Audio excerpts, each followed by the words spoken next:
John W. Peterson wrote the soundtrack to many a revival meeting and Sunday morning worship service. But behind the familiar melodies was a man shaped by hardship, faith, and unwavering purpose.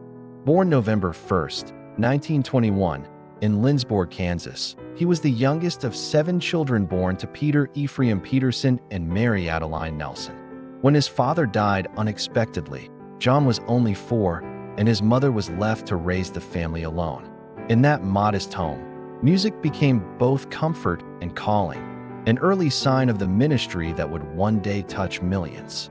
By 12, Peterson had trusted Christ as Savior, and during his high school years he became active in evangelism. He later recalled the moment his heart yielded to the gospel. When I reached the front of the church, I found my brother Ken kneeling beside me with an open Bible. Together we read the familiar verses dealing with Christ's sacrifice and the salvation which only he could provide. Suddenly they came into sharp, individual focus. Those verses had my name on them. Ken and I prayed together. My resistance melted, and I gave my heart to Christ. By 1940, he and 2 of his brothers had a trio and were busy attending many nightly meetings. During this time, he sold his first song, "Yet There Is Room," for a total of $8.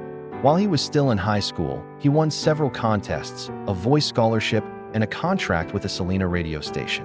Although his dreams of becoming an opera singer never materialized, his radio work won him an unexpected reward, for he later married a girl who had become a fan of his Singing Farm Boy program. Though he once dreamed of becoming an opera singer, his voice changed in youth and God charted a different course. He served as a U.S. Army Air Corps pilot during World War II. It was during one of those wartime missions, flying alone through the skies, that the inspiration for what would become his breakout song, "It Took a Miracle," came to him. Surrounded by the vastness of God's creation, he was struck by the wonder of divine power and redemption, a theme that would echo throughout his music. After the war, John married Marie Addis in February 1944 and pursued formal music studies at Moody Bible Institute and the American Conservatory of Music in Chicago. Despite early rejections from publishers, Peterson pressed on. His breakthrough came gradually, and by midlife, he was not only a beloved songwriter, but also the president of Singspiration Publishing, a key player in the evangelical music movement. Throughout his life, Peterson composed over 1,000 gospel songs and hymns, many of which remain cherished classics. "Heaven Came Down," "Jesus is Coming Again," "Surely Goodness and Mercy," "Springs of Living Water," "Isn't the Love of Jesus Something Wonderful," "Shepherd of Love," "Over the Sunset Mountains," "There's a New Song in My Heart," "It's Just Like His Great Love," and many more.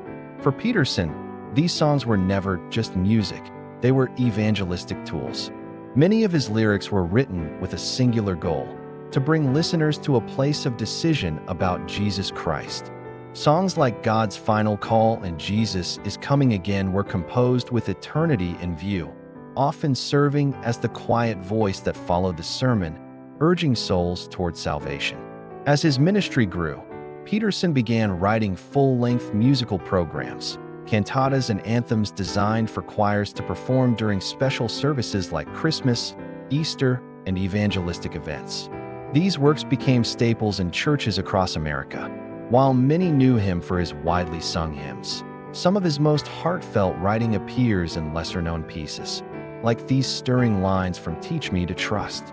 "Teach me to trust when there is cause to fear, when trials come and tempests sore appear. Help me to know that Thou, O God, art near. Teach me to trust."